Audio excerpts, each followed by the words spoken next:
Hello YouTube, welcome to my channel. If you're new here, which most likely you are because this is the first video on my channel. Hi, I'm Neeka. I'm 20 years old and I study engineering at Imperial College London. On this channel there will be a lot of study vlogs, university vlogs, how to get into university in the UK and just videos like that, as well as some travel content, some London life, and just some personal updates about me. So if any of that interests you, or you have a university application coming up, or you're doing your A-levels, give my channel a subscribe and turn on the notifications down below. If you like this video, don't forget to like and comment if you have any questions about the UCAS application or any of my Imperial journey. Let me know. I will be making a few videos.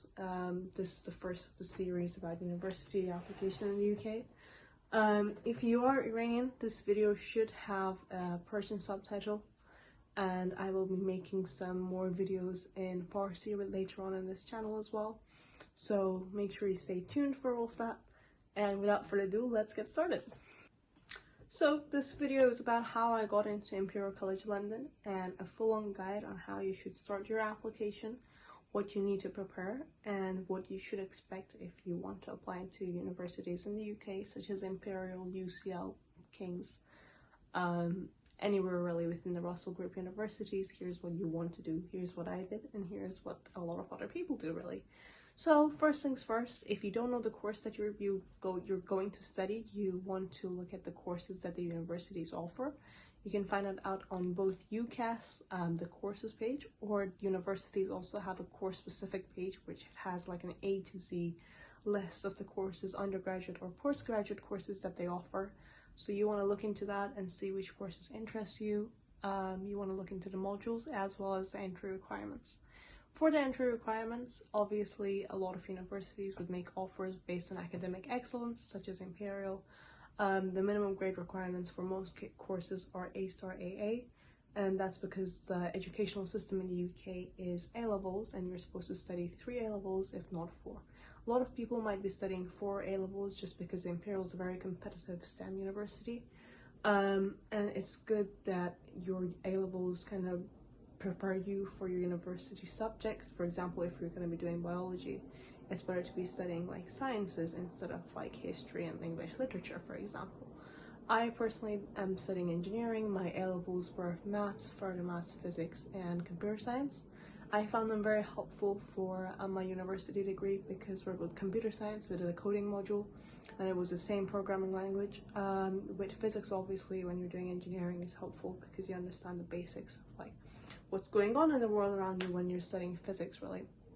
And then with maths and further maths, it was helpful because we have engineering maths modules, and obviously you can't really study engineering without having maths or further maths, really. So yeah, I think my A-level choices were a great choice until my exam period when I was stressed and I was like, why am I doing this to myself? But apart from that, I really enjoyed my A-levels. I'll be making a video later on about my A-levels as well. Also, my voice isn't normally like this. I'm a bit sick right now, and I'm just getting better, but that's why my voice is a bit iffy.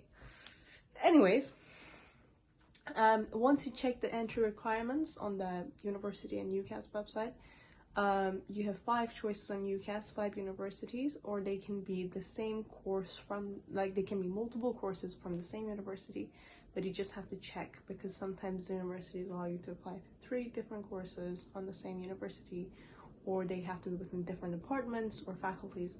So you just have to be very careful about that if you're going to do that. I personally applied to 2 different engineering degrees at Imperial, and they're fine with that, but once again, you just have to make sure that's allowed, and that's okay.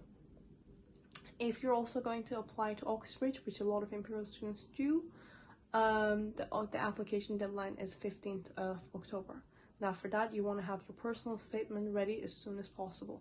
I started drafting mine from summer before I started my 2nd year of A-levels, and I think I had about 7 drafts ready before I submitted my application. In your personal statement, you really want to show motivation and relevant experience, anything that you've done which makes you a good candidate for your course that makes you unique, that puts your application at an advantage, you want to include all of that within your personal statement. You don't want to be humble, you really want to sell yourself to the university, because trust me, it's competitive out there.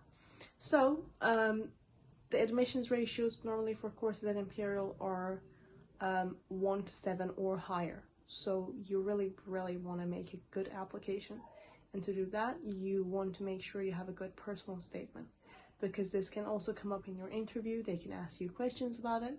And you want to have things like the books you've read, online courses that you've done, any events that you've attended, like hackathons or anything that was interesting to you and it's applicable to your course and you can justify it, or any other interesting thing that you've done that you can include in your personal statement. You want to aim for it to be at least 80% academic and 20% extracurricular, like sports or anything you do outside of your college and school. Apart from that, you want to check on the Imperial website or Oxford website or Cambridge or any other university you're applying to if there is going to be an entrance test for the course that you're going to study. Now, this is very important because you want to start getting ready for that as soon as possible as well. I personally had to do the PAT test, which is the physics aptitude test for Oxford, and I definitely was not ready for it, and that's also because I wasn't really planning on applying there. It's just one of the things in my school thought I would be a good candidate. And I also got an interview with Oxford, but you just really want to get started as early as you can so that you have an edge on your application and you would do better because you would have more time to prepare. When your second year available starts, things would be very hectic. You would be busy, and you really want to get your university application out of the way as soon as possible and don't really worry about it as much. I would say don't leave it for the last minute. Your college probably has a career service that they can offer advice, and get your personal statement read by a few people like your teachers. Don't get too many opinions. I will be making a separate video on personal statements later on my channel, and I'll go over my personal statement and tips I would give someone. But apart from that, you really want to prepare for that test, because apart from your personal statement, that the results from that test are very important apart from your performance in your interview. So just make sure you know the requirements for the entrance test, if there's going to be any, and what material would be in it, as well as any deadlines for applications and when the test is going to happen. So the next thing is having a reference. So your college would probably do your reference for you, unless you're going to be a candidate that's not connected to a college or a school system. Then in that case, you need to read UCAS's guidelines on how to find a reference, and they need to basically write a letter and vouch for you, say you're a hardworking person, or they know you academically and professionally. And that's also very important. It's also a space where they can talk about your extracurriculars, or if you have anything else, like a situation where the university might need to know in case you're at a disadvantage in comparison to other people, whether it's a family situation or something like a mitigating circumstance. For example, if one of your teachers passes away during the academic year or something happens in your family, that's worth mentioning in your reference. Next stage is interview. So if you have made a UCAS application and you have done your personal statement and you've got an interview, or you've also done an admissions test and you've got an interview, well, congratulations, you've made it this far, and this is the last step before receiving an offer. So what you want to do is prepare for your interview. I'm also going to record a separate video on my Imperial interviews, as well as my Oxford interview, and everything that I wish I knew beforehand, how I prepared for them, and just any tips and tricks that I would have for someone who's applying this year. Basically, for your interview, you want to be prepared. You want to go over your personal statement. Make sure you don't put false information or things that you haven't done in your personal statement, and don't make yourself sound overqualified.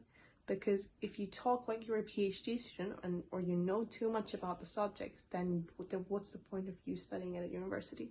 The high chances are the person that's going to interview you is going to have a lot more knowledge than you on that subject or topic area. For example, if you're going to talk about AI in your personal statement and an AI researcher is going to interview you, You really don't want to sound like a PhD student or someone who knows AI inside out. So just make sure that you're on a safe ground when it comes to writing your personal statement, because it can come up and they can ask you questions on it in an interview. As well as personal statement related questions, they're going to be asking you questions about like, why do you want to study at this university? Why are you choosing this course? To just understand your motivation. And then they're going to ask you about some maths and physics related questions. For example, if you're going to study engineering or if you're going to be a sciences student, they're going to probably ask a question related to that. So make sure that you revise your topics beforehand. There's going to be an email sent to you before your interview as well, which would cover like what's going to come up in your interview, and just make sure you know and you are expecting what's going to happen in the interview. I watched a lot of videos on YouTube like this before when I had my interview, so I hope this video helps you as well to understand what you're going to go through once you apply to Imperial and other universities. If you have any other questions for me, just leave them down below in the comments. If you want me to create a specific kind of video as well, let me know. Once again, thank you for watching. Like this video, subscribe to my channel, and I hope to see you in the next video. Bye!